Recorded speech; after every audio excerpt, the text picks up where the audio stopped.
I'm going to start my presentation by talking about the appellation of origin tequila, what it means to us, and what it represents for Mexico, as well as speaking a little bit about the Tequila Regulatory Council, what we do, and what are our main activities. So what's the appellation of origin tequila to Mexico?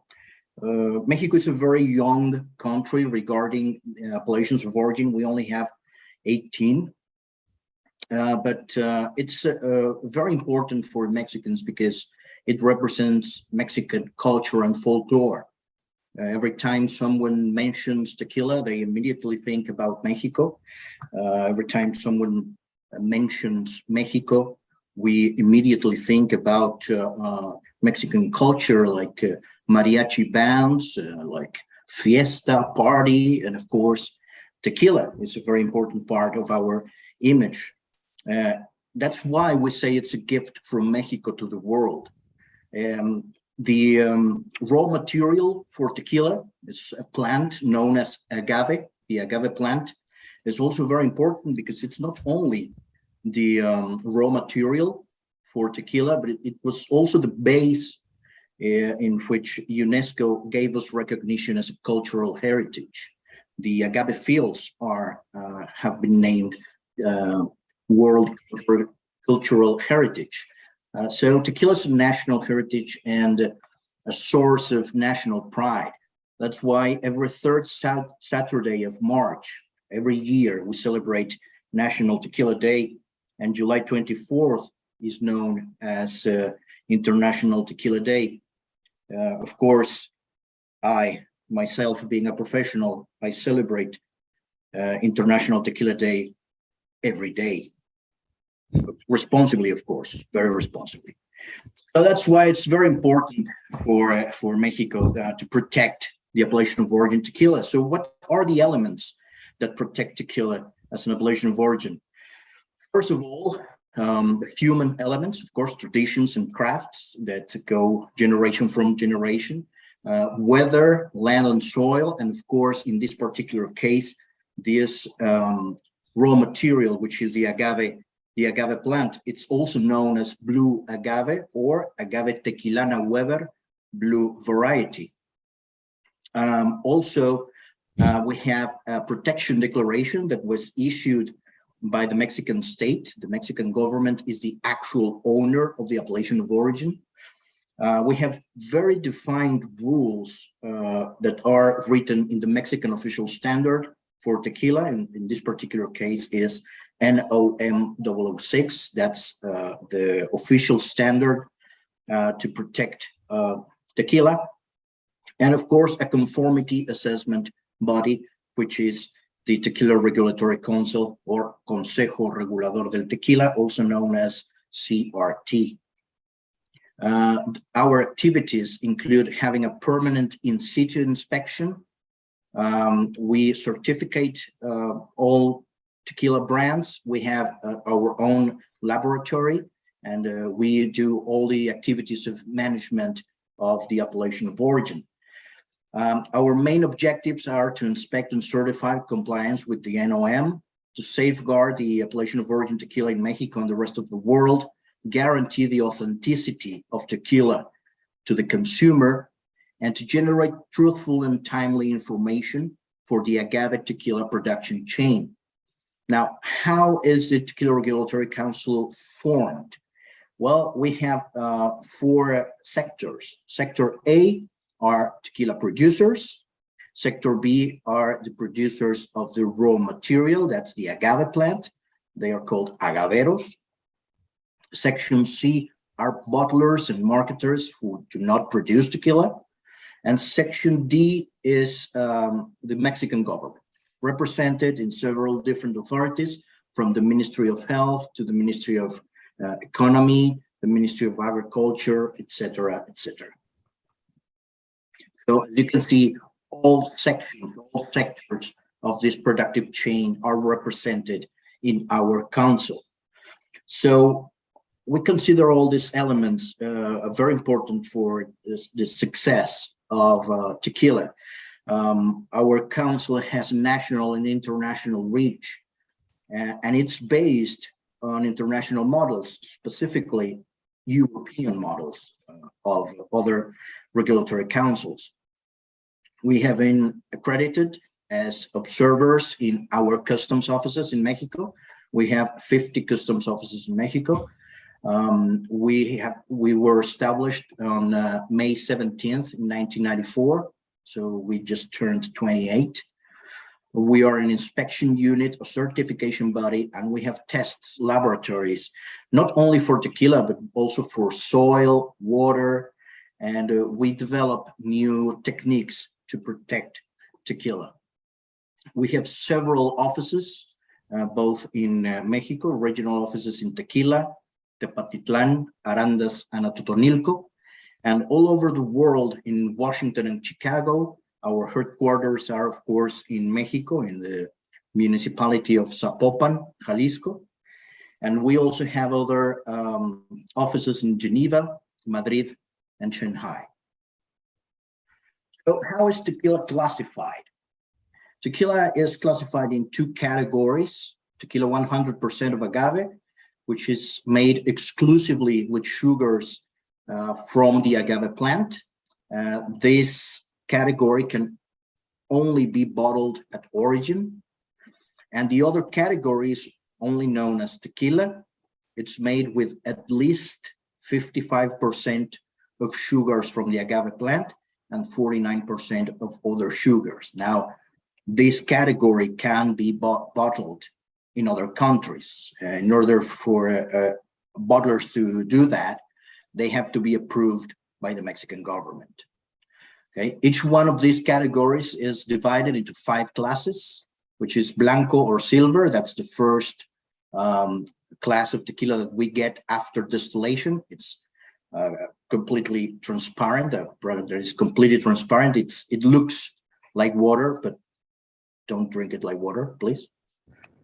The second part is, the second class is joven or gold. The only difference it has with blanco is that it's a mixture of tequila silver with one of the other classes. When you mix them together, what you get is tequila joven or gold. Reposado or aged has been in contact with wood at least 2 months. Añejo or extra aged has been in barrels for at least 1 year, and extra añejo or ultra aged has been in barrels for at least 3 years. Our main activities include inspecting the fields. We make sure that the agave used is only agave tequila Weber blue variety. We have a plantation registry of all the agave plants in the territory. We constantly update this information, and we use georeference and agave passports to make sure that all the agave has been planted in the correct zone, in the protected zone by the appellation of origin, and that all practices are good agricultural practices. We also inspect the whole production process. It's a physical inspection, 100% of the process. Our inspectors are in every tequila distillery to check this process 100%. There's also a document inspection, laboratory tests. So we make sure that tequila is being made according to our official standard, and there's no deviation from that. And our inspection goes even beyond the production to the bottling and marketing process. We make sure that all information is true, that there is a control in commercialization of the product. We even have, of those 50 customs offices we have in Mexico, only through 18 of those you can export tequila. So it's very controlled. So we make sure that every product that goes out of Mexico declaring it's tequila, it's actually tequila. That's why we are accredited as observers in customs offices in Mexico. We also make sure that there is a complete traceability of the product that is already in the market. And if there's something that does not comply with the official standard, then that's when we contact authorities to take those products off the market. As an example of the technologies we use in our fields, we use drones to not only to count the plants in every field, but also to detect plagues, to detect if there is some sort of problem with the plants, to avoid the problem to spread to other fields. And another very important protection that we used for tequila are the international registrations. Up to this moment, we have registered tequila in 55 countries. Depending on the legislation of said countries, it's been registered as an appellation of origin, or geographical indication, or a certification mark. It depends entirely on the legislation of the country, but these 55 countries represent 97.5% of the total exported product. So it's vital for tequila to have this kind of protection in the countries to which tequila is being exported. And also very important for us is cooperation. We have signed several international cooperation agreements with other councils and with other organizations that also protect products that are linked to a specific origin. And we cooperate with different authorities. For instance, we have signed this kind of agreements with Brandy de Jerez, with Scotch Whisky Association, with Origen España, and amongst the authorities that we have signed agreements with is the Public Health Laboratory of Madrid. This is because there was a problem every time we found a fake product, or a product that was suspicious of being faked. We had to send it to Mexico, and that meant time and money. And now with this agreement, the laboratory here in Madrid, they do the same analysis we do in Mexico. So there is no need for us to wait all that time and spend lots of money just to send the sample to Mexico. We can do the analysis here in Spain. So since the creation of the Tequila Regulatory Council, as you can see in this graphic, production and exports of tequila has been increasing. We closed 2020 with a total production of over 370 million liters of tequila, and exports up to 286 million liters. In 2021, the total production was over 520 million liters, and total exports was over 330 million liters. So as you can see, when all sectors work together to create such an organization, it can pretty much help a lot to the industry. Now, regarding the use of tequila as an ingredient, we do have a standard for that.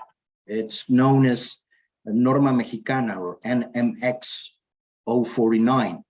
And it states roughly, that the alcoholic products that contain tequila as an ingredient can be classified as liqueurs and creams, as cocktails, and as prepared alcoholic beverages.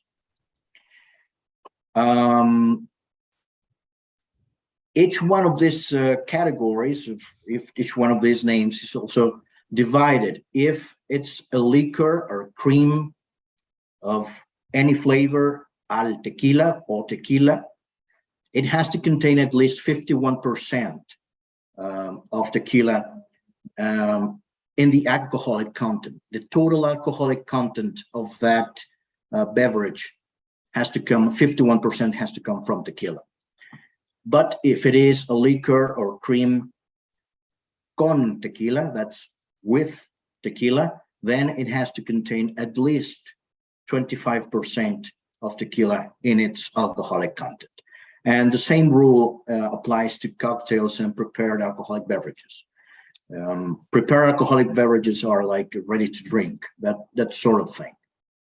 Okay, so if you declare that it contains tequila, that is con tequila or with tequila, 25% of the total alcoholic content has to come from tequila.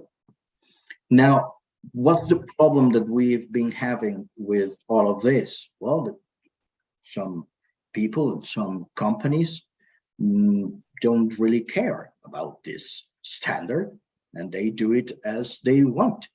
That's why we have been finding imitations and some comparisons that confuse the consumer. Okay, we've found falsification and tampering of the products, the illegal use of the name tequila as a flavor or aroma. Now, tequila is not a flavor. Tequila is not an aroma. Tequila is an appellation of origin or a geographical indication. This is registered here in the EU. Also, we have found some customs fraud in international customs offices.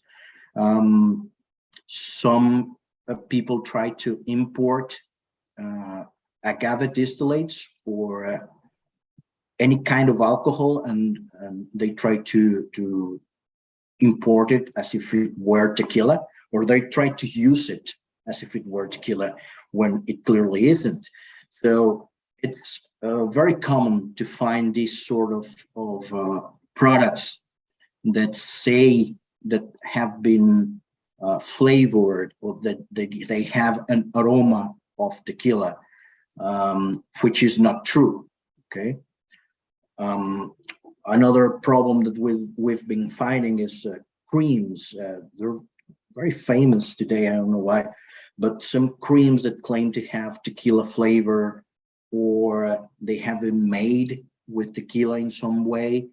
In these cases, the bottler is usually not authorized by the Mexican government. They may get their supposed tequila from non very reputable sources, and so they're using the name without express permission from the Tequila Regulatory Council or from the Mexican government. Now I'm going to show you some cases that we've faced and that we have solved in one way or another. This next case, I'm showing it to you because they made it public. A couple of years ago, this company tried to create this Dutch tequila, and this was going to be the actual brand of the product. And they actually they conducted some interviews, pretty much defying the appellation of origin tequila. They said that they wanted to make this Dutch tequila. As you can see, just below the brand, you can read tequila flavored Geneva. So they were going to use tequila as an ingredient for this, and they were going to call it Dutch tequila. Fortunately, they didn't do it because they had a very long dialogue with our lawyers, and so they didn't put this product in the market, fortunately. We also found some products like this, that they use similarly sounding words for tequila. And it's not even made from agave, it's made from prickly pear. This is the fruit from a cactus. Very common in Mexico, but we don't do any beverage with this. So, and also we had this particular case in Spain. They would claim that the product was a spirit drink, but in some bars in Madrid, they were selling it as tequila. So we had a lot of help from the Spanish police and customs vigilance. They also made an evocation of tequila using the letters TQL on the front label. And well, they were selling it as if it were tequila. They were selling this to the customers as if it were tequila. Now, in this picture, you can see Mr. Miguel Angel Dominguez. He is the CRT's president, and he is with Ambassador Patricia Espinosa. She was the Mexican ambassador to Germany in 2015, and they were in Germany, in Hamburg, destroying almost 25,000 liters of fake tequila. As I said before, some companies buy alcohol, and then when it enters the EU, they try to import it as tequila. Fortunately, we are protected also in customs offices. The Tequila Regulatory Council has a very good relationship with the European customs, and we're protected as a geographical indication. And we detected this back in 2015. Apparently, the company had bought what they thought was tequila from Mexico, but according to our analysis, this product wasn't even made with agave. It might very well have been sugarcane alcohol. And that was going to be used as ingredients for those creams and beers and stuff like that. That was the destination of this product, and fortunately, it was destroyed. With help from several different authorities, both in Mexico and in other countries, in other regions, we have been able to destroy over 3 million liters of false products. So that's why it's very important for us to keep monitoring all the markets and to make sure that the customer has only authentic products.